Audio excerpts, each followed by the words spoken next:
Sir, sir, unmute yourself, please.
कर लो, open कर लो।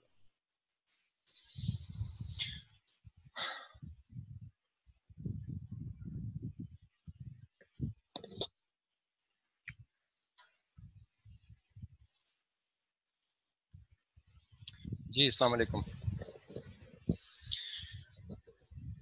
Walaikum assalam, sir. जी, shall we start? Yes, sir. 70 participants हैं. Okay, thank you very much. You're welcome, तो sir. Basically हमने इसमें जो क्योंकि इसमें से कुछ लोग नए हैं और कुछ आप लोग कुछ लोगों ने पहले क्लास ली थी, एक नॉर्मल चेस्ट एक्सरे पे क्लास ली थी और सब लोग उस क्लास में नहीं थे। पहले तो मैं ये बता दूं कि जो वीडियो का आप लोगों ने कहा था उसकी रिकॉर्डिंग वो हमने अपलोड कर दी है ना यूट्यूब के ऊपर। जो डिपार्टमेंट का यूट्यूब चैनल अभी नया बनाया है उसके ऊपर वो अपलोड कर दी है ना।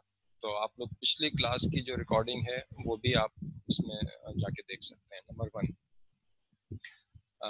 वो मेरे ख्याल है आज किसी वक्त में या लेट नाइट किसी वक्त में हुई होगी, क्योंकि it was a huge document. उसको उसमें अपलोड होने में बहुत टाइम लगा, कई घंटे लग गए। तो बहरहाल it's available on the YouTube channel. दूसरी जो बात है वो ये कि जैसे आज की क्लास थी हमारी, ये ईआर से रिलेटेड थी और ईआर रोटेशन से रिलेटेड थी ना। And basically it was supposed to be an interactive session, लेकिन बहरहाल इसमें हम सारे स्टूडेंट्स थे, जितने लेक्चर में होते हैं उतने सारे थे। अब मुझे आप लोग एक चीज़ ये बताइए कि अगर आप लोगों की अपनी क्या राय है इसके अंदर, और जो हमारी नेक्स्ट क्लास है ईआर की, तो अगर वो मंडे को होगी तो फिर वो उसमें सिर्फ जो ईआर वाला ग्रुप है वही शामिल हो सकता है, क्योंकि उस वक्त पैरेलल सेशंस होते हैं और 2 और क्लासेस हो रही होती हैं। तो अगर हम उसी तरह से लें तो फिर ठीक है, उसमें कोई तकरीबन 24 स्टूडेंट्स होंगे, और अगर वो भी कंबाइंड क्लास लेनी है तो फिर वो that would not be possible on Monday, और फिर उसको हमें शिफ्ट करना पड़ेगा आगे नेक्स्ट सैटरडे के ऊपर। तो जो आप लोगों की जो भी मर्जी हो वो मुझे आप बता दीजिएगा, जो भी सीआर हैं या जो रिप्रेजेंटेटिव हैं उस स्पेसिफिक ग्रुप्स की, वो मुझे बता दें कि वो किस तरह से चाहते हैं इसको। ठीक है, आज की जो हमारी क्लास है वो एक्सरे से रिलेटेड है, और पहले जो हमने लास्ट क्लास थी उसमें हमने चेस्ट एक्सरे को देखा था कि एक normal chest x ray PA view हमने पढ़ा था। जब हम चेस्ट एक्सरे कहते हैं तो हमारा मकसद होता है X-ray PA view and lateral view, क्योंकि वो हमें 3 डायमेंशंस में किसी भी चीज़ को, किसी भी पैथोलॉजी को 3 डायमेंशंस में दिखाती है। लेकिन अगर आप इस इमेज को देखें जो इस वक्त आपके सामने आपकी स्क्रीन पे मौजूद है, तो इट्स अ 2 डायमेंशनल। ठीक है, एक डायमेंशन ये है और एक डायमेंशन ये है। तो हम इस ह्यूमन बीइंग जो है, इसका जितना पार्ट हम देख रहे हैं, इसके अंदर हम इसकी जो हाइट या लेंथ को हम देख सकते हैं, हम इसकी विड्थ को या ब्रेथ को देख सकते हैं, लेकिन हम इसकी डेप्थ को नहीं देख सकते।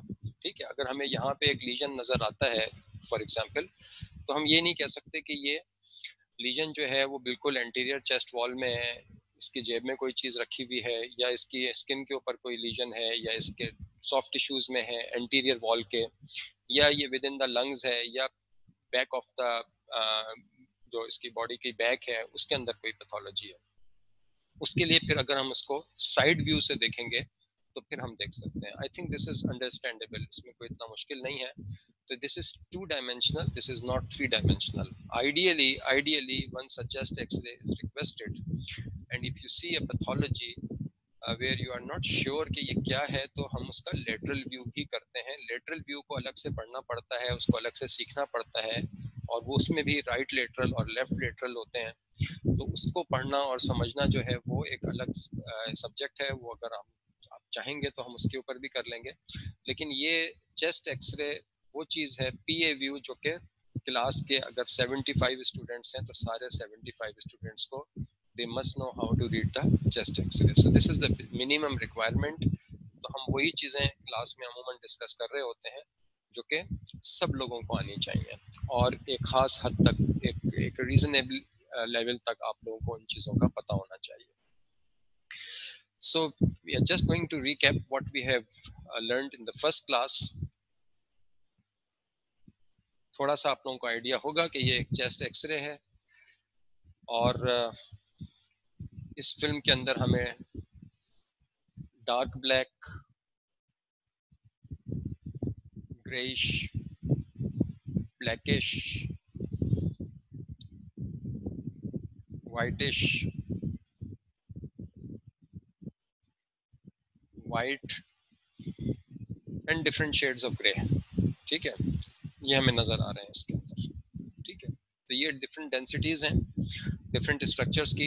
ये बॉडी स्ट्रक्चर नहीं है, ये मार्कर्स हैं। ये मार्कर्स हैं, कोई के ख़ास इनकी सिग्निफिकेंस होगी क्योंकि ये डाउनलोडेड फिल्म है, मुझे नहीं पता इन्होंने क्यों ये चीज़ें लिखी हैं इसके ऊपर। लेकिन बहरहाल इतना हमें पता है कि ये मार्कर्स हैं, इस वजह से इनके थ्रू जो है वो रेज पास नहीं हो सकी हैं, जिसकी वजह से ये बिल्कुल वाइट है। अगर रेज बिल्कुल थ्रू एंड थ्रू पास हो जाती हैं किसी भी इस पूरी फिल्म से, जितना रेडिएशन दिया गया है जिस एरिया के अंदर, और उसके थ्रू एंड थ्रू पास हो जाती हैं, तो वो इस तरह की ब्लैक नज़र आती है। So you can compare this white with this black. Okay, so there are all the shades in between, white, glistening white to dark black, in between इसमें सारे शेड्स हमें नजर आते हैं। और ये डिटरमिन इस चीज़ के ऊपर करता है कि जो रेज, एक्स रेज जब बॉडी के से गुजर रही हैं, और ये पोस्टीरियर एंटीरियर व्यू है, मींस जो पाथ ऑफ द रेज था वो पहले बैक से अंदर एंटर हुआ स्किन से, और फिर वो लंग से होता हुआ और हार्ट से होता हुआ, और फिर वो एंटीरियर चेस्ट वॉल से होता हुआ, फिर उसने जाके उसको हिट किया है। जो फिल्म थी जो कि एक कैसेट के अंदर थी और पेशेंट जो सब्जेक्ट जो था वो बिल्कुल उस कैसेट के साथ जुड़ा हुआ खड़ा था। इसके अंदर हमने एक सिस्टमेटिक रिव्यू देखा था, इसके अंदर एक अप्रोच देखी थी हमने। लेकिन इस अप्रोच को पढ़ने से पहले मैं आपको टूर बता दूं कि आज हम क्या क्या चीज़ें देखेंगे। आज हम मुख्तलिफ शक्लें याद करेंगे। ठीक है, आज का काम बहुत आसान है और मेरी ख्वाहिश होगी कि जब हम सेशन ख़त्म करें आज हम ये नहीं जाएंगे, उसकी टेक्निकलिटीज़ में नहीं जाएंगे, हम उसकी तफसीलात में नहीं जाएंगे, हम उसकी फ़िज़िकल प्रॉपर्टीज़ में नहीं जाएंगे, हम उसकी डिज़ीज़ में नहीं जाएंगे कि इसकी डिज़ीज़ प्रोसेस क्या है, कैसे हुआ, क्यों हुआ, हम इन चीज़ों में नहीं जाएंगे। हम ये चीज़ देखेंगे कि अगर हमारे सामने ये शक्ल आ जाए तो हम उसको पहचान लें। ठीक है, अगर हमें उसका तारुफ डिटेल में नहीं भी पता तो भी हम कम से कम उस आदमी को पहचानते हैं। ठीक है, तो नेक्स्ट 7 स्लाइड्स जो हैं वो मैं आपके सामने एक दफ़ा चला देता हूं और उसके बाद फिर हम इनको वन बाय वन करेंगे and will start with the normal chest X-ray. इस तस्वीर को आप देख लीजिए।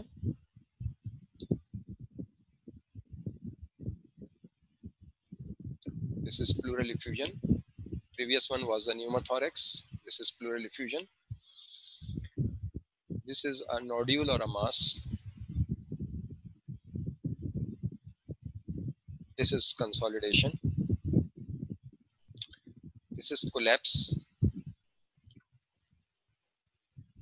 This is a cavity which is partially filled with the fluid. And this is the ARDS, acute respiratory distress syndrome. ठीक है, so these are the most common presentations. इसके अलावा कुछ और भी हैं, वो भी हम ज़रूर डिस्कस करेंगे लेकिन आगे किसी क्लास के अंदर।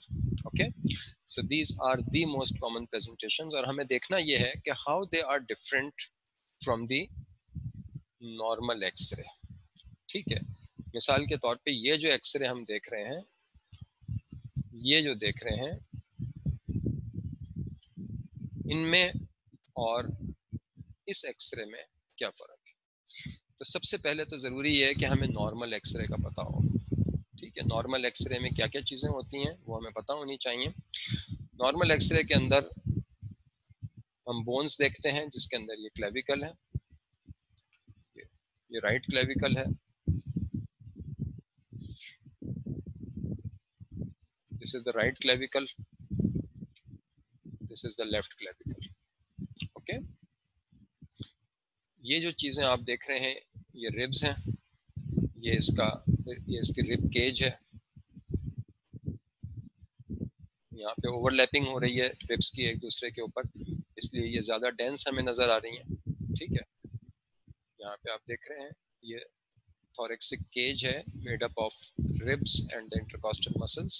Muscles are not visible clearly, but the ribs that you can see. Ribs को हमने डिस्कस किया था पिछली दफ़ा भी कि there are 12 ribs on the right side and 12 on the left, but we count the ribs as the posterior ribs or the anterior ribs.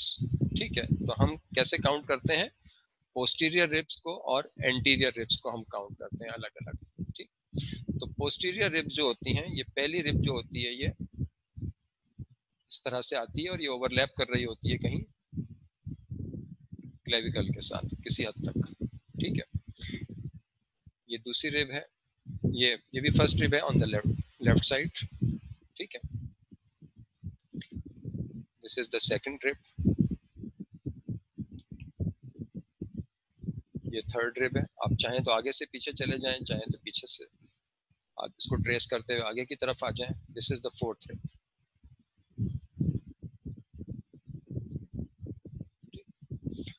This is the fifth rib end this is the sixth rib. और फिर हमने ये देखा था कि rib का एक upper border होता है और एक इसका लोअर बॉर्डर होता है। ठीक है, ये इसका अपर बॉर्डर है और ये ये अपर बॉर्डर है और ये इसका लोअर बॉर्डर है। अगर हम पोस्टीरियर रिब को देखें तो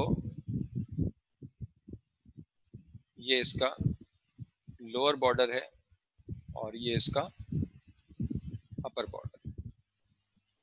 okay, so this is the clavicle ribs, इसको आप ट्रेस करते जाइए। ये वर्टिब्रल कॉलम है जो पीछे पीछे चल रहा है, और हम ये देख रहे हैं कि ये जो एक वाइट शेडो है जिसको हमने डिस्कस किया था कि ये हार्ट है, इसके पीछे जो वर्टिब्रा है वो हमें नज़र आ रहे हैं। You can see the individual vertebra clearly. और फिर यहाँ पे ये जो है ये डायफ्राम है, और ये डायफ्राम जहाँ रिब्स के साथ मिलता है, ये रिब्स और डायफ्राम, इसको हम क्या कहते हैं, costophrenic angle. This is the costophrenic angle, this is the left hemidiaphragm and this is the right hemidiaphragm. ये हमने पिछली क्लास में डिस्कस किया था कि जो राइट हेमी डायफ्राम है वो थोड़ा सा ऊपर होता है as compare to left hemidiaphragm, लेकिन गैस कंटेंट्स जो होते हैं स्टमक में, जो गैस होती है वो इसको बाज दफ़ा ऊपर कर देती है। देखें आप अटैचमेंट यहाँ पे है डायफ्राम की, लेकिन गैस बबल क्योंकि बड़ा है, ज़्यादा गैस है इस पेशेंट के इस वक्त मेरे के अंदर, इस वक्त एट दिस पॉइंट जब इसका एक्सरे लिया गया है तो ये इसका जो डायफ्राम है थोड़ा सा ऊपर उठा हुआ है, अदरवाइज ये फ्लैट होता। तो तो हमने इसको स्टडी इस तरह से करना है। फिर हमें ट्रैकिया देखना है। ट्रैकिया है, ये आप देखिए, ये ब्लैक सी शेडो आ रही है, राइट पे जा रहा है, ये यहाँ पे ट्रैकिया एंड हो रहा है, इसको कैरिना कहते हैं, और यहाँ से ये लेफ्ट पे जा रहा है। ठीक, ये जो आप कंजस्टेड एरिया आपको नज़र आ रहा है, ये लंग्स के हाइलम है, ये राइट हाइलम है, ये लेफ्ट हाइलम है। और राइट हाइलम और लेफ्ट हाइलम में हमने डिस्कस किया था कि जो लेफ्ट हाइलम है वो थोड़ा सा ½ इंच ऊपर होता है as compare to the right hilum point. Right hilum का जो सेंटर पॉइंट है उसको अगर हम लेफ्ट हाइलम के सेंटर पॉइंट से देखें तो लेफ्ट हाइलम इज 1.25 सेंटीमीटर और ½ इंच अबव। फिर हम लंग्स में आए थे, ये जितना एरिया है यहाँ से जो शुरू होता है फर्स्ट रिब के नीचे से टिल द कॉस्टोफ्रेनिक एंगल, ये सारा जो एरिया है जो कि डिफरेंट शेड्स हैं ग्रे के, इसके अंदर ये सारा का सारा लंग टिश्यू है। ये this is all lung tissue. ठीक है, this is all lung tissue. हमने राइट लंग को मार्क किया था, अब हम लेफ्ट लंग को मार्क कर रहे हैं, और ये रिब केज के अंदर अंदर जो है ये this is all lung tissue. ये जो कुछ भी आ रहा है ये लंग टिश्यू के अंदर है। ये हाइलम है, ये पल्मोनरी आर्टरी है, ये हाइलम है, ये पल्मोनरी आर्टरी है। ओके, इसी तरह से हमने देखा कि रिब्स यहाँ आके ख़त्म हो रही हैं, इसके आगे रिब कंटिन्यू नहीं कर रही हैं क्योंकि आगे कार्टिलेज होता है, कॉस्टल कार्टिलेज जो कहलाता है, और ये रिब्स आके उसके ऊपर अटैच हो जाती हैं। और कार्टिलेज में क्योंकि उसके ऊपर कैल्शियम फॉस्फेट के क्रिस्टल्स डिपॉजिट नहीं हुए होते हैं, इसलिए एक्सरेज जो होती हैं वो उसके थ्रू गुजर जाती हैं, तो वो हमें रेडियो ओपेक नज़र नहीं आती हैं, बल्कि रेडियोल्यूसेंट होती हैं और वो हमें नज़र नहीं आती हैं इसके अंदर। डायफ्राम की जो पोजीशन है वो राइट के ऊपर थोड़ा सा ऊपर होता है, लेफ्ट थोड़ा सा उससे नीचे होता है। ये डायफ्राम के नीचे लिवर है। डायफ्राम जो है एक थिन मसल लेयर, वो इतना बड़ा डायफ्राम नहीं है, ये थिन मसल लेयर होता है। इसकी भी एक पोजीशन होती है। ये डायफ्राम अगर यहाँ पे है, अगर ये यहाँ पे है, और अगर ये बिल्कुल नीचे है, तो भी हमें देखना पड़ेगा कि ये डायफ्राम होना कहाँ पे चाहिए। ठीक है, तो जैसा कि हमने लंग के जोन्स डिवाइड किए थे पिछली दफ़ा, हमने देखा था कि ये फर्स्ट रिब है और ये सेकंड रिब है। सेकंड रिब का जो लोअर बॉर्डर है जहाँ पे वो कार्टिलेज के साथ मीट कर रहा है, अगर हम इस लोअर बॉर्डर को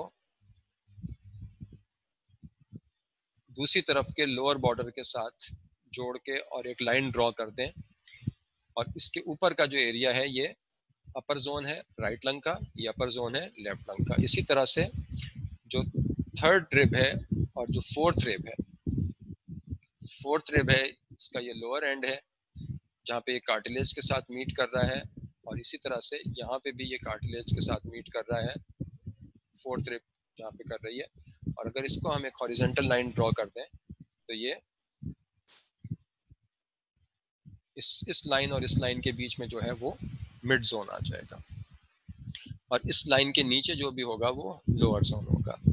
इसी तरह से जो डायफ्राम की पोजीशन है वो हेल्दी सब्जेक्ट्स के अंदर एंटीरियरली 5th से लेकर 7th स्पेस तक होनी चाहिए, 5th से लेकर 7th रिब एंटीरियरली। ओके, अब अगर आप रिब काउंट करें तो ये फर्स्ट रिब हो गई, ये सेकंड रिब हो गई, ये थर्ड रिब हो गई, ये फोर्थ रिब हो गई, ये फिफ्थ रिब हो गई, ठीक है, और ये सिक्स्थ रिब है।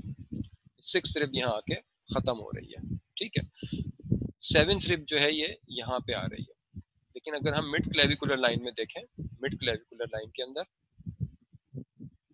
तो this is between the sixth and the seventh rib, ठीक है। डायफ्राम की पोजीशन कहाँ पे है?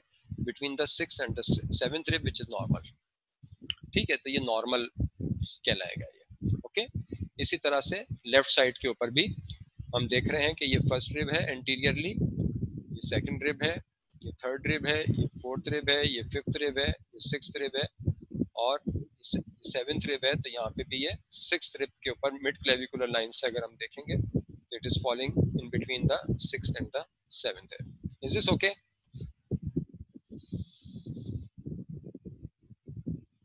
Yes, sir. Okay, thank you.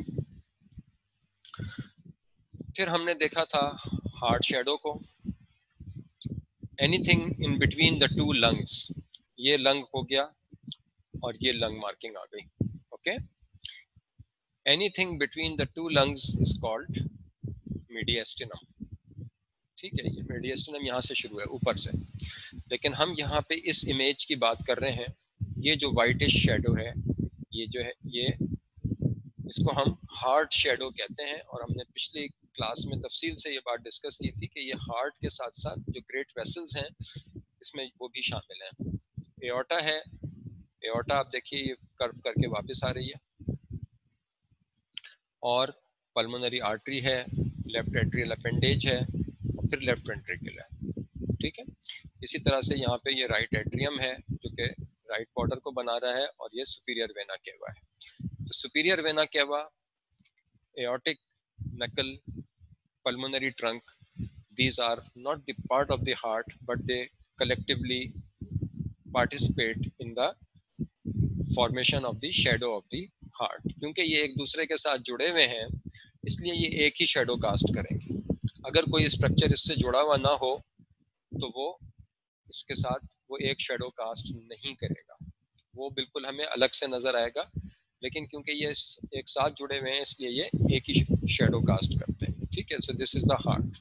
तो हमने पहले बोन देख ली है, इसमें स्कैपुला हमने देखा था कि पीए व्यू में हमें स्कैपुला जो है वो यहाँ नजर नहीं आता, बल्कि हमें ये ऊपर चढ़ा हुआ इस पे नजर आता है। ये स्कैपुला है, ये this is the spine of the scapula, और these are thrown out because of the patient's position. जिस तरह उसकी पोजीशन बनाई जाती है पेशेंट की, तो ये स्कैपुला बाहर निकल जाते हैं, और उसका मकसद ये होता है कि हम लंग टिश्यू को क्लियरली देख सकें, ठीक है। जो स्कैपुला क्योंकि बोन है और वो थोड़ी सी डेंसिटी कॉज करती है, although it's a porous bone, compact bone नहीं है, लेकिन फिर भी वो कुछ डेंसिटी कॉज करेगी और ऑब्सक्योर कर सकती है किसी भी लंग टिश्यू को। इस वजह से पेशेंट के आर्म्स को इस तरह से रखा जाता है एक्सपोजर लेते वक्त कि उसको ये स्कैपुला जो है ये बिल्कुल बाहर निकल जाए, ओके।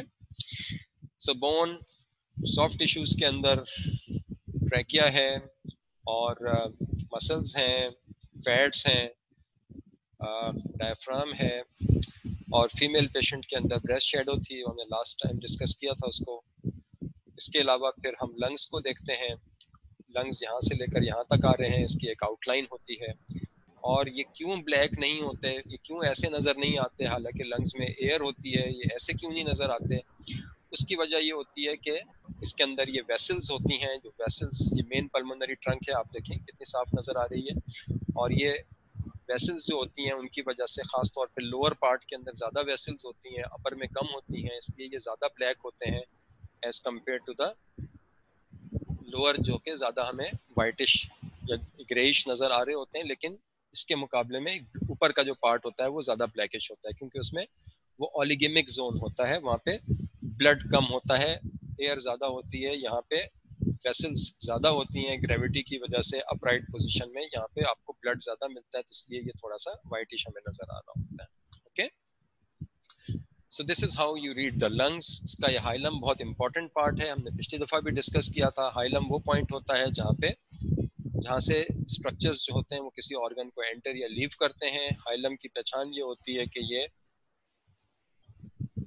यहाँ पे सेंटर पॉइंट पे लंग्स में होता है और कंजस्टेड पार्ट होता है, इसमें कई चीज़ें होती हैं, पल्मोनरी आर्टरी होती है, वेन्स होती हैं, मेन ब्रोंकस होता है, लिम्फ नोड्स होती हैं, लिम्फेटिक्स चैनल यहीं से गुजर रहे होते हैं, लेकिन हमें जो चीज़ें नज़र आती हैं जिसकी वजह से ये कंजस्टेड नज़र आता है वो पल्मोनरी आर्टरी और वेन की वजह से होता है। ओके, सिमिलरली लेफ्ट साइड के ऊपर भी ये इसी तरह से ये हाइलम है और इसका जो सेंटर पॉइंट है उसको हम हाइलर पॉइंट कहते हैं। फिर हार्ट है, हार्ट को अगर आप देखें, हार्ट को अगर आप देखें तो ये मिड लाइन है, this is the mid line, बिल्कुल सेंटर में अगर आप इसके लकीर एक खींच दें तो ये मिड लाइन है और ये मिड लाइन से तकरीबन 1/3 इधर होता है और 2/3 इधर होता है, ठीक है। लेकिन ये भी हो सकता है कि ये ज़्यादा लेफ्ट की तरफ हो या ज़्यादा राइट की तरफ हो, वो भी नॉर्मल कहलाएगा, वो उसकी एक हद होनी चाहिए, अगर वो उस हद के अंदर अंदर है तो हम उसको भी नॉर्मल मानेंगे, ठीक है। और इसका हार्ट का हमने देखा था कि साइज कितना होना चाहिए, ये जो टोटल शेडो है इसकी जो ट्रांसवर्स डायमीटर है इसका, वो इस ट्रांसवर्स डायमीटर से जो थोरेक्स का ट्रांसवर्स डायमीटर है इसके आधे से कम होना चाहिए, यानी कि जो कार्डियोथोरेक्सिक रेशियो है, कार्डियोथोरेक्सिक, कार्डियो पहले आ रहा है, थोरेक्स बाद में आ रहा है, इसलिए कार्डियो का नंबर हम पहले रखेंगे, थोरेक्स का नंबर बाद में रखेंगे। तो अगर हार्ट की शेडो जो है वो तकरीबन कोई 15 सेंटीमीटर है और थोरेक्स की जो शेडो आ रही है वो तकरीबन 35 सेंटीमीटर है, तो इसका मतलब ये है कि ये लेस देन 0.5 है, लेस देन हाफ है, तो ये नॉर्मल है। अगर ये इससे ज़्यादा है, कार्डियोथोरेक्सिक रेशियो 0.5 से ज़्यादा है, तो फिर हम इसको कार्डियोमेगेली कहते हैं, but this applies only to the PA film and not on other films. अगर हमने इसको इतना यहाँ तक समझ लिया है और हम इस इमेज के साथ फेमिलियर हो गए हैं, किसी हद तक हम इस इमेज के साथ फेमिलियर हो गए हैं, जिसमें हम बोन्स देख सकते हैं, जिसमें हम रिब्स देख सकते हैं, जिसमें हम रिब्स के ऊपर लंग टिश्यूज देख सकते हैं और रिब्स का पिछला और अगला हिस्सा देख सकते हैं, और हम कार्डियक शेडो देख सकते हैं जो कि सेंटर में है और थोड़ी सी लेफ्ट के ऊपर ज़्यादा है, और ट्रैकिया सेंटर में प्लेस है, और डायफ्राम हम देख सकते हैं, और कॉस्टोफ्रेनिक एंगल्स हम देख सकते हैं कि दोनों कॉस्टोफ्रेनिक एंगल्स जो हैं वो क्लियर हैं, and there is nothing else to see, ठीक है। तो अगर हम ये सब कुछ, अगर हम इस इमेज के साथ फेमिलियर हो गए हैं तो फिर हम अगली इमेज के अंदर चलते हैं, ठीक है। डायग्नोसिस तो ऊपर लिखी हुई है, लेकिन आप मुझे ये बताइए कि एबनॉर्मलिटी क्या है, what is the abnormality, what different can you see in this image.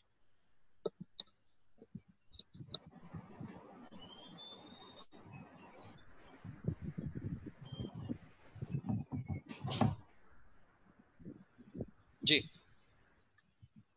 Anyone from the class, इस इमेज में आपको कुछ डिफरेंट लग रहा है क्या, पिछली इमेज से ये इमेज किसी तरह से डिफरेंट है क्या? More blackening shadow present on the right side of the sorry, chest. Repeat कीजिए। Black. प्लीज रिपीट करें।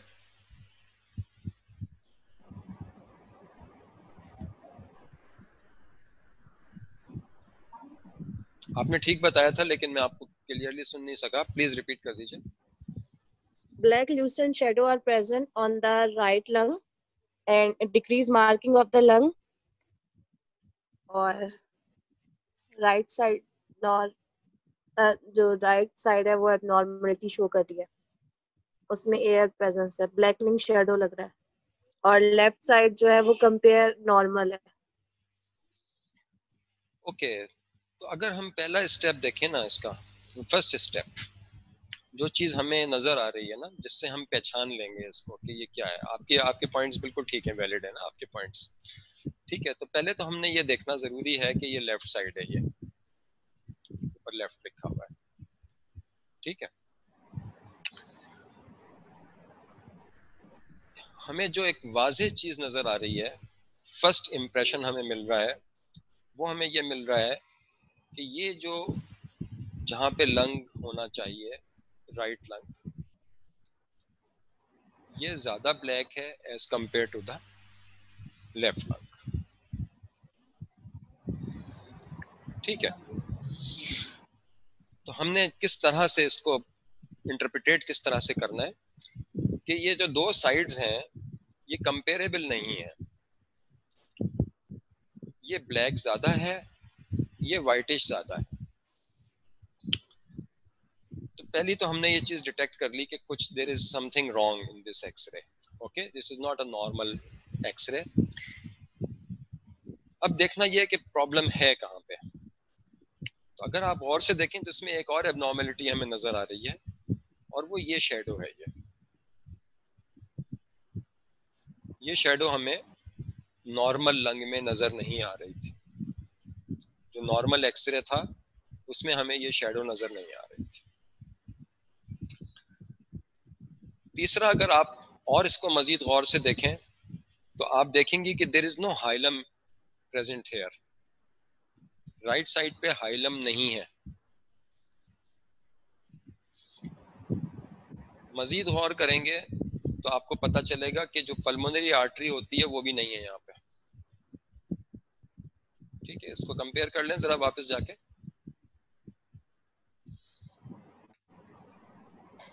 There is no hilum, there is no pulmonary artery, और ये जो यहाँ पे थोड़ा ओपेक सा है, ये जो मार्किंग्स हैं, ठीक है, ये जो मार्किंग्स हैं ये हमें कहीं नजर नहीं आ रही इस जगह पे। So basically there is no lung tissue present here. इस एरिया में कोई लंग टिश्यू है ही नहीं। अगर होता तो हमें सवाल यह कि वो लंग कहाँ चला गया। ठीक है, क्वेश्चन इज कि अगर लंग टिश्यू नहीं है तो वो लंग कहाँ गया, वो यहाँ वाला लंग कहाँ चला गया। ठीक है, तो वो लंग जो है वो ये आ गया, ये कोलैप्स होके इसके साथ जुड़ गया आके।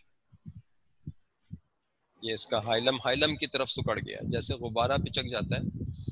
अगर आप गुब्बारे में निडल इसके ऊपर लगा दें, जैसे आप लोगों की बर्थडे पार्टीज होती हैं तो गुब्बारे फूटते हैं, तो गुब्बारा फूटने के बाद कैसा हो जाता है, तो ये आपने देखा कि ये कोलैप्स होके यहाँ पे आ गया। So this is a collapsed lung. The entire lung has gone.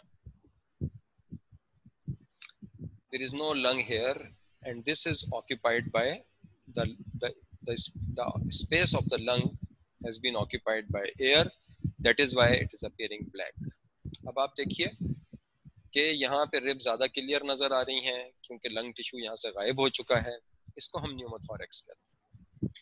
तो अगर आपको किसी जगह पे लंग टिश्यू ना मिले, चाहे वो पूरा लंग डिस्टॉर्ट हो गया हो या पार्शल हो, थोड़ा हिस्सा हो, लंग इतना नजर आ रहा हो आपको यहाँ पे सुकड़ गया हो, ठीक है, इस तरह से आ गया हो लंग, और देखेंगे बाद में इमेजेस। लेकिन ये एक टिपिकल एग्जांपल है जहाँ पे कंप्लीट न्यूमोथोरेक्स है, और इस तरफ आप देख रहे हैं कि लंग मार्किंग्स भी मौजूद हैं, हाइलम भी मौजूद है, और थोड़ा सा ये ज्यादा डेंस हो गया है।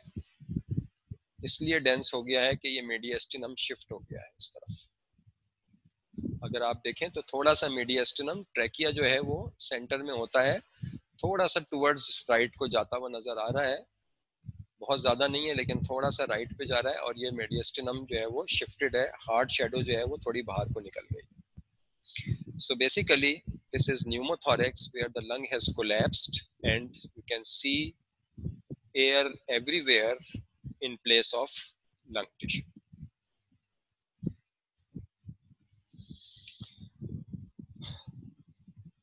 इसमें क्या एबनॉर्मेलिटी है?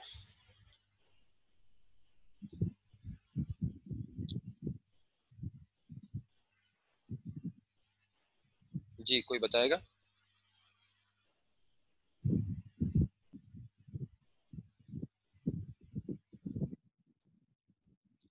Anyone from the classroom?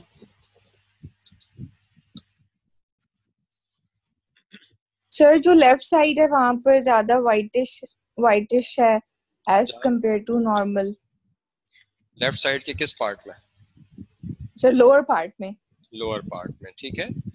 तो ये इसकी सेकंड रिब हो गई, ठीक है। अपर जोन हो गया, third and the fourth rib, and fifth and sixth sir वो नहीं विजिबल ना जी शो हाँ, हो रही है वहां तो पे। लोअर जोन जो है ये सारे का सारा ओपेक हो गया है। ठीक है, यस ओपेक सर। होने का मतलब इसकी डेंसिटी बढ़ गई है। डेंसिटी बढ़ने का क्या मतलब है कि यहाँ पे क्या हो गया है, कोई नई बोन आ सकती है क्या यहाँ पे? नहीं आ सकती, तो यहाँ पे फ्लूइड आ नो। गया है।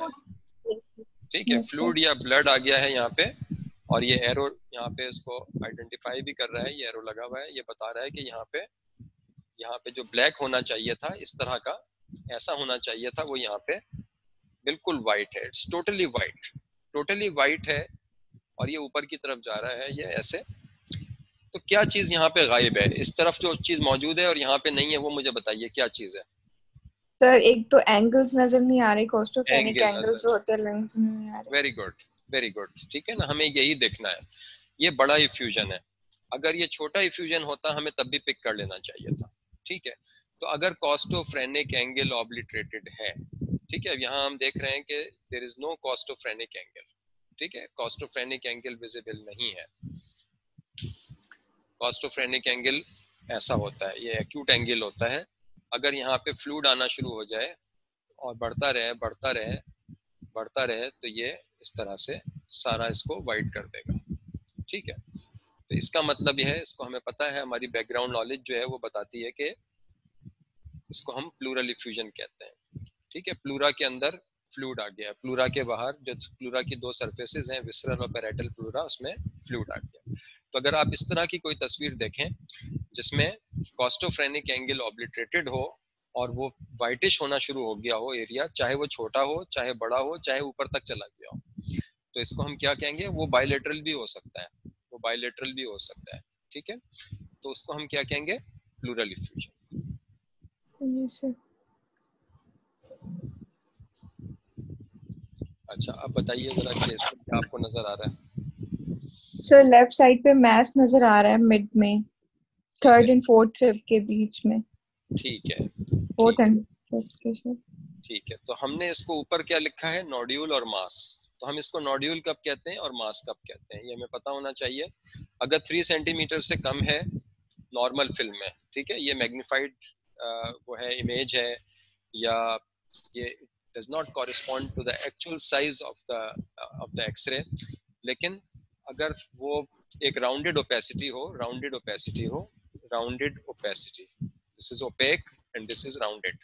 ठीक है, अगर राउंडेड ओपेसिटी हो और अगर वो 3 सेंटीमीटर से कम हो तो हम उसको नोड्यूल कहेंगे, और अगर 3 सेंटीमीटर से ज्यादा हो तो हम उसको मास कहेंगे। वही चीज हो सकती है, मिसाल के तौर पे कोई कार्सिनोमा है, बिनाइन है या मैलिग्नेंट है, कोई और सिस्ट है, ठीक है, एब्सेस है जिसमें अभी तक कैविटी नहीं बनी है, लेकिन अगर वो 3 सेंटीमीटर से कम है, यूजुअली ये जो नोड्यूल्स होते हैं ये ट्यूमर्स होते हैं, तो अगर वो 3 सेंटीमीटर से कम है तो हम उसको नोड्यूल कहेंगे, और अगर 3 सेंटीमीटर से ज़्यादा है तो उसको हम मास कहेंगे।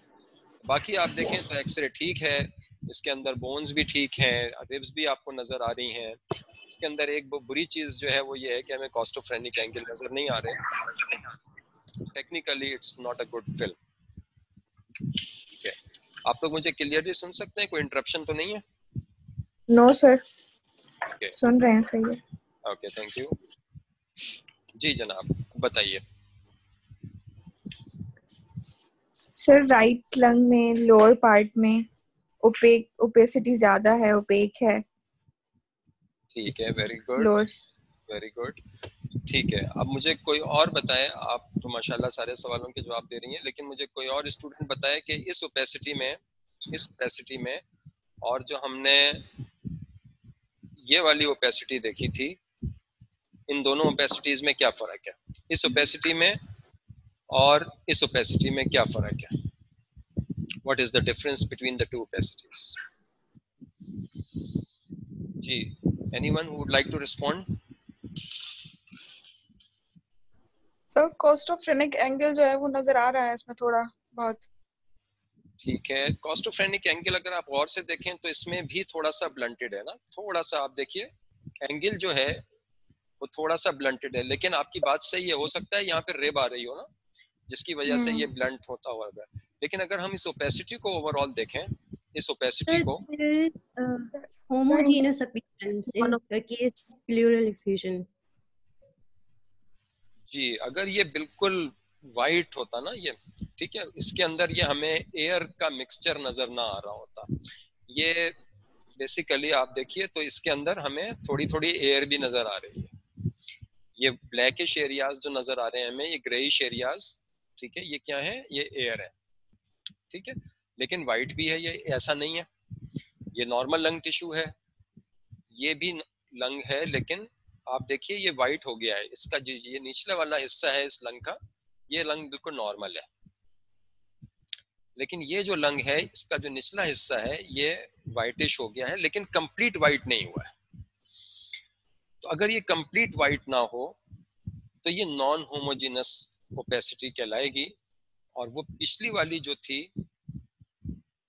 ये होमोजेनस ओपेसिटी थी, ये वेल डिफाइंड ओपेसिटी थी, और ये एक वेल डिफाइंड है, इसका बॉर्डर भी हमें नजर आ रहा है, लेकिन ये नॉन होमोजेनस है, एक जैसी नहीं है। इसमें कहीं कहीं हमें ब्लैकिश या ग्रेइश शैडो नजर आ रही हैं। इसको एयर ब्रोंकोग्राम कहते हैं टेक्निकल टर्म्स के अंदर, and this signifies consolidation. Consolidation basically अमूमन होती है नमूनिया की वजह से। तो इसका ये जो राइट लंग है इसमें नमूनिया हो गया है, और हो सकता है इसको छोटा सा पैरानिमोनिक इफ्यूजन हो यहाँ पर, मुमकिन है। अगर हम श्योर नहीं हैं एक्सरे के ऊपर तो हम अल्ट्रासाउंड करा के उसमें इफ्यूजन को पिक कर सकते हैं। It's better not to comment on that, और you can comment under query कि ये यहाँ पे इफ्यूजन है या नहीं है, क्योंकि यहाँ का भी एंगल थोड़ा ब्लंटेड है। बाज दफ़ा ये एक्सपिरेटरी फिल्म्स होती हैं, पेशेंट सांस नहीं उतना रोक पाया होता, जिसकी वजह से नीचे जो है वो ज़्यादा हमें वाइटिश नज़र आ जाता है, तो डिफ़िकल्ट टू कमेंट। बाज दफ़ा ब्रेस्ट शेडो ओवरलैप कर रहे होते हैं जिसकी वजह से कन्फ्यूजन हो जाता है, तो हमें उसके बारे में मोहतात रहना चाहिए। But the thing that we can see very very clearly which is obviously visible is this whitish shadow which is non-homogeneous, and this is a consolidation. Okay, sir consolidation always जो है वो नॉन होमोजेनियस होगी, और जो फियन है उसमें जो है होमोजेनियस ओपेसिटी होगी, ऑलवेज ऐसा है? तो इसमें हम डिफरेंशिएट करें, बिल्कुल ऐसे ही डिफरेंशिएट करेंगे कि इफ्यूजन, तो एक पहली बात तो ये कि इफ्यूजन डिपेंडेंट पार्ट में होगा, ठीक है ना। इफ्यूजन क्योंकि फ्लूइड है और फ्री फ्लूइड है, वो प्लूरल स्पेस के अंदर है, तो वो ग्रेविटेट करके नीचे की तरफ जाएगा। तो अगर इरेक्ट फिल्म है, means patient is in the erect position, standing position के अंदर है, तो उसके अंदर आपको इफ्यूजन हमेशा नीचे नजर आएगा, और निचला, सबसे निचला हिस्सा कौन सा है, कॉस्टोफ्रेनिक एंगल सबसे पहले ऑब्लिटरेट होंगे, ठीक है। कंसोलिडेशन कहीं भी हो सकती है, ये पूरा लोब भी हो सकता है जैसा हमने अभी देखा, ये लोब का एक सेगमेंट भी हो सकता है जो कि आगे आप बहुत सारी फिल्म्स में देखेंगे, ठीक है। तो कंसोलिडेशन जो होती है वो सेगमेंटल भी हो सकती है, लोबार भी हो सकती है, लेकिन वो कहीं भी हो सकती है, वो यहाँ भी हो सकती है, ऊपर इस जगह भी हो सकती है कंसोलिडेशन, ठीक है ना, अपेक्स में भी हो सकती है, ठीक है। निमोनिक कंसोलिडेशन हो या ट्यूबरकुलस कंसोलिडेशन हो, that can present in any part of the lung tissue, okay. But effusion usually आपको, अगर स्टैंडिंग पोजीशन में एक्सरे लिया गया है और वो लॉक्यूलेटेड नहीं है, इसको छोड़ दें फिलहाल, लॉक्यूलेटेड को कंफ्यूजन होगा, तो वो आपको बेसिस पे ही नजर आएगा वो, ठीक है। So this is a film of collapse, ये उसी तरह का कोलैप्स है जो हमने पहले भी देखा था। यहाँ पे आप देखिए lung collapse, total lung collapse है, टोटल लंग कोलैप्स होके इधर आके चिपक गया है, और there is no lung tissue here, pneumothorax. जब भी न्यूमोथोरेक्स होगा, ये फ्यूजन होगा, वो लंग को धकेल देगा और लंग कोलैप्स कर जाएगा, उस हिस्से का लंग जो है वो कोलैप्स कर जाएगा। यहाँ पे जो है हमने देखा है कि लंग टिश्यू इंटैक्ट है, आपको यहाँ पे मार्किंग्स नजर आ रही हैं लंग टिश्यूज की, लंग टिश्यूज की मार्किंग नजर आ रही हैं, लेकिन लंग कोलैप्स है। कोई खास चीज जो आप लोगों ने नोटिस की हो इस कोलैप्स के साथ? ये राइट हार्ट है, इसके साथ ये लंग आके जुड़ गया है, इसका एक हिस्सा जो है वो कोलैप्स हो गया है। और ये क्योंकि एक बच्चे की फिल्म है, तो लगता ये है कि कोई फॉरेन बॉडी इम्पैक्ट हो गई है, इसने कोई सिक्का विक्का खा लिया है या कोई और दाना शाना खा लिया है खेलते हुए, जैसे बच्चे अमूमन निगल लेते हैं चीज़ों को, तो उसकी वजह से उसका एक लंग कोलैप्स कर गया है। और आप कुछ देख सकते हैं इसके अंदर, अगर आप सिर्फ इतना भी देख लें तो बहुत है, अगर सिर्फ इतना भी देख लें तो बहुत है, लेकिन अगर आप गौर से देखेंगे, बाद में देख लीजिएगा जब ये क्लास खत्म हो जाए, कि इसका जो हाइलम है वो ऊपर चला गया, लंग कोलैप्स होने की वजह से ये डायफ्राम भी ऊपर चला गया, एक हिस्सा लंग का कोलैप्स कर गया है, तो ये पार्ट जो है इसका ये ऊपर की तरफ चढ़ गया है।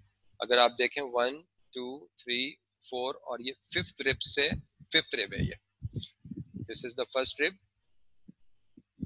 सेकंड, थर्ड, फोर्थ एंड ये 5th रिब का जो पॉइंट है ये इससे थोड़ा सा ऊपर चला गया।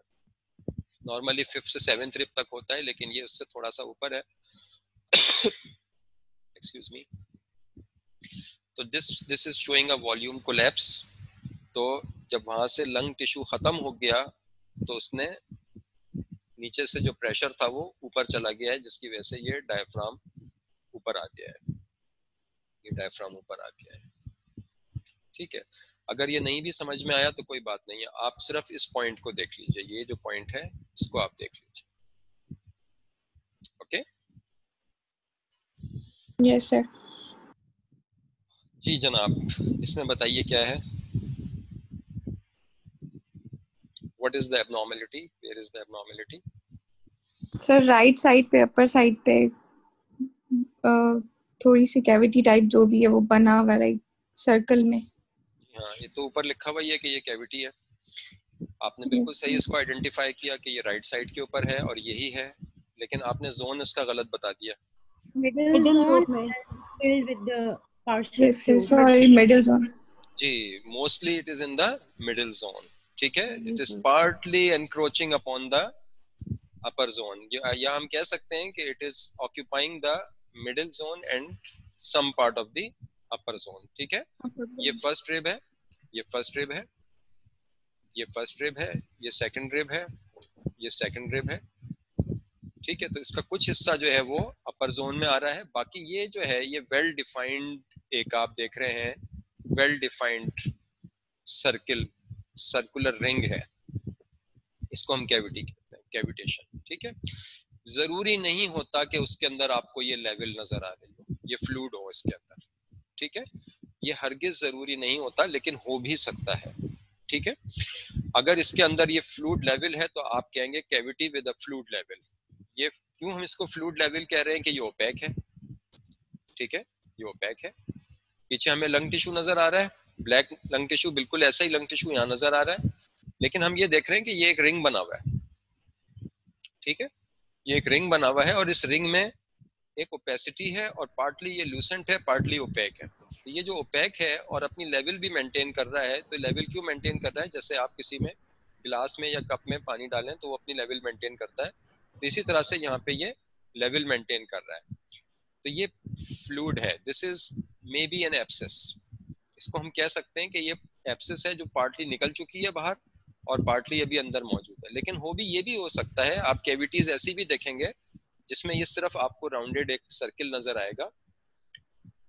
ठीक है, ये उससे डिफरेंट है जो आपने पहले देखा है। इसमें और उसमें क्या फर्क है?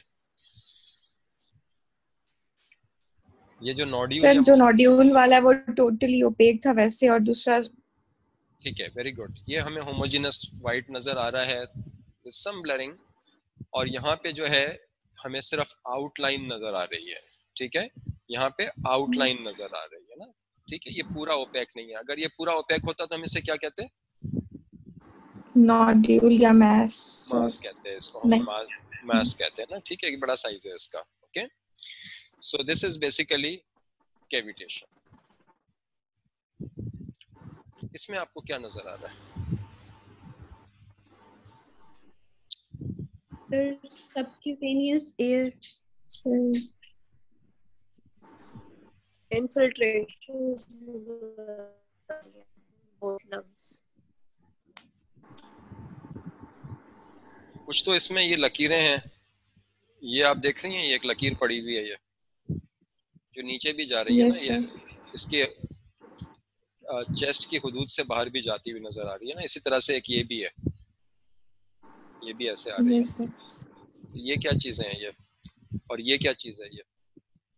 सर से ट्यूब लगी हुई है, आई थिंक सो, बिल्कुल सही है, वेरी गुड, ईसीजी की लीड्स हैं शायद। जी बिल्कुल ऐसे ही है ना, एग्जैक्टली ऐसे ही है। तो ये पेशेंट बहुत सिक है, ठीक है, ये मॉनिटर के साथ है ये, ठीक है, इसको ये ईसीजी की लीड्स लगी हुई है, मॉनिटर के साथ है ये, ठीक है। तो is a very sick patient, तभी ये मॉनिटर्ड है ना ये, ठीक है। और ये ट्यूब है, ये आई डोंट नो एग्जैक्टली कि इसको हम क्या कहेंगे, ये कौन सी है, लेकिन ये भी आर्टिफैक्ट है, this is not part of the lung tissue, ठीक है। लंग टिश्यू अगर आप देखें, इसमें आपकी हार्ट शेडो तो तकरीबन नॉर्मली लग रही है इसके अंदर, लेकिन अगर आप लंग टिश्यू देखें तो ये बिल्कुल वाइट सा है, इसके अंदर डेंसिटीज हैं कम या ज्यादा, ठीक है, और अपर जोन के अंदर भी जा रही हैं, मिड जोन और लोअर जोन तो खास तौर पे भरा पड़ा है इसके अंदर ओपेसिटीज के साथ, लेकिन कहीं कहीं हमें लंग टिश्यू भी नजर आ रहा है, ओके। और देखिए नीचे हमें कॉस्टोफ्रेनिक एंगल इंटैक्ट मिल रहा है, कॉस्टोफ्रेनिक एंगल इंटैक्ट है on either side, so there is no effusion on either side, but there are infiltrates, there are non-homogeneous opacities bilaterally, mainly involving the mid and the lower zone. अब हम यहाँ पे हर दफा line नहीं draw कर रहे हैं, लेकिन हम अपने अंदाजे से बता रहे हैं, ठीक है, हम अपने अंदाजे से बता सकते हैं कि ये अपर जोन जो है ये तकरीबन यहाँ कहीं होगा, उसमें इतना ज्यादा प्रॉब्लम नजर नहीं आ रही, लेकिन जो मिड जोन और लोअर जोन है they are occupied with the infiltrates, ठीक है। तो इसको जो है ये हम बायलेटरल इनफिल्ट्रेट्स हैं, और क्योंकि बायलेटरल हैं तो इसको हम ARDS लाइक पिक्चर कहेंगे, इसको हम क्या कहेंगे, ARDS लाइक पिक्चर और ARDS, ठीक है। This could be ARDS, we are not jumping to the conclusions, but very very likely this is ARDS, okay. तो ये जो तस्वीर है इससे हमें क्या पता चल रहा है, इससे हम इसको हम इंटरप्रिटेट कैसे करेंगे, अगर हम इस एक्सरे को देखें तो हमें हमारे जहन में क्या आएगा?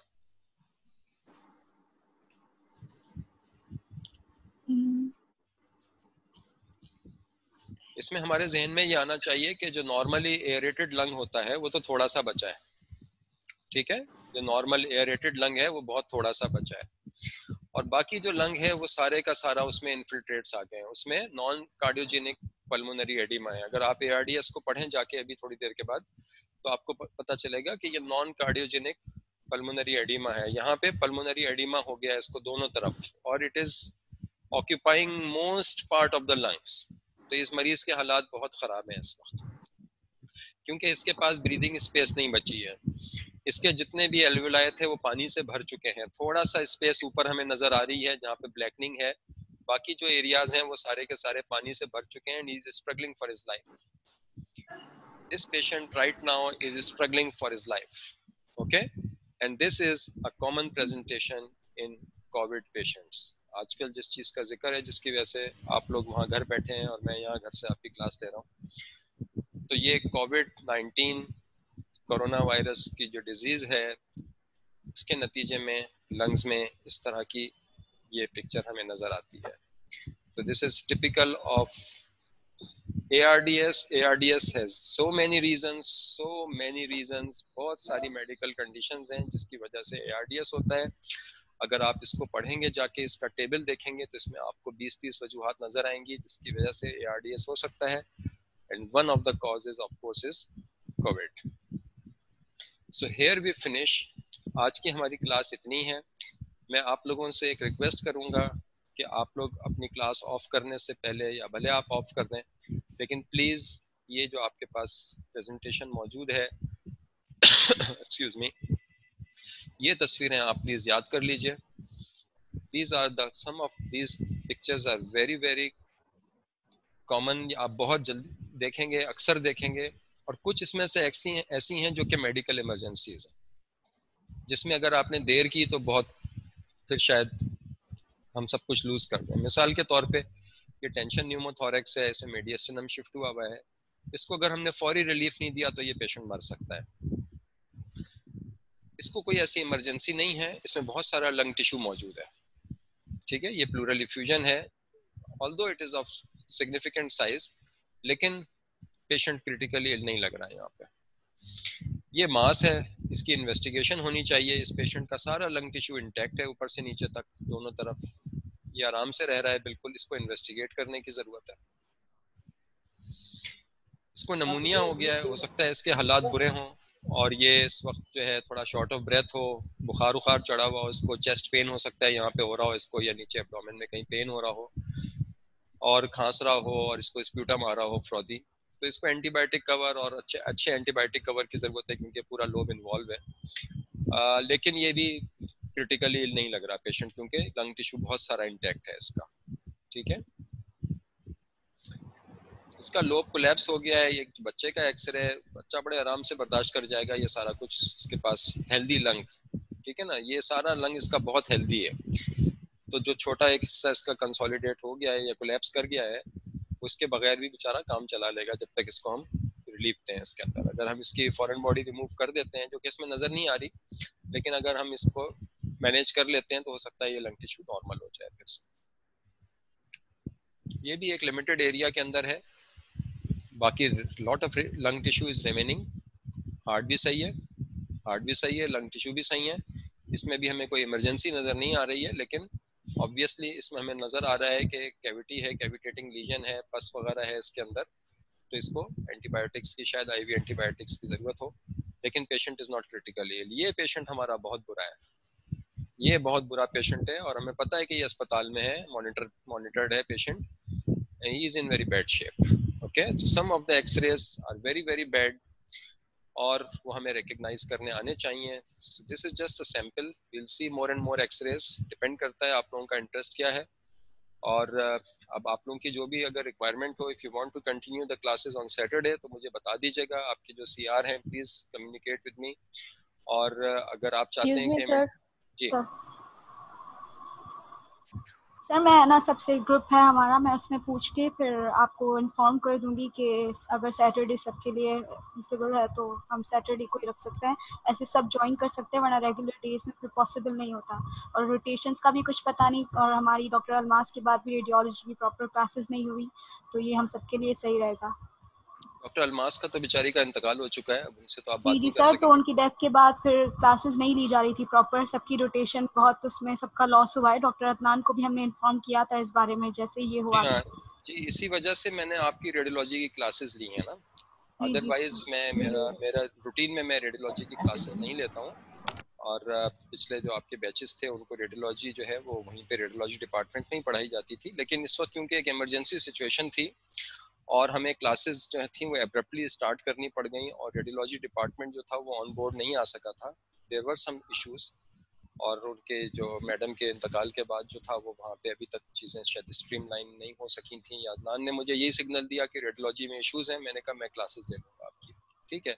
सो if you want to continue like that तो हम कर सकते हैं, सैटरडे को I can take the class. इसमें हमें एक या दो क्लासेस, एक सीटी स्कैन होगा आपका उसका ब्रेन का और एक आध क्लास चेस्ट एक्सरे पे और होगी, तो बाय दैट टाइम आपकी रोटेशंस भी फिनिश हो जाएंगी। तो जो भी फीडबैक हो मुझे बता दीजिएगा। So thank you very much for today. और प्लीज अटेंडेंस जो आप लोगों को अगर देनी हो तो वो जगदेश जो है वो शायद हैं ऑनलाइन है वो। जी सर, उन्होंने कहा है, मैं फॉरवर्ड करती हूँ उनको। Thank you very much. अच्छा, ये रिकॉर्डिंग आप लोग कर रहे थे या नहीं कर रहे थे? नहीं सर, आप होस्ट थे तो आपने अलाउ नहीं किया होगा, तो आप पोस्ट कर दीजिएगा यूट्यूब पे, फिर मैं लिंक शेयर कर दूंगी। मैंने अभी आपकी इसकी लास्ट लेक्चर की कर दी है लिंक शेयर ग्रुप पे। ओके जी, ठीक है। So thank you very much. Thank you sir, thank you.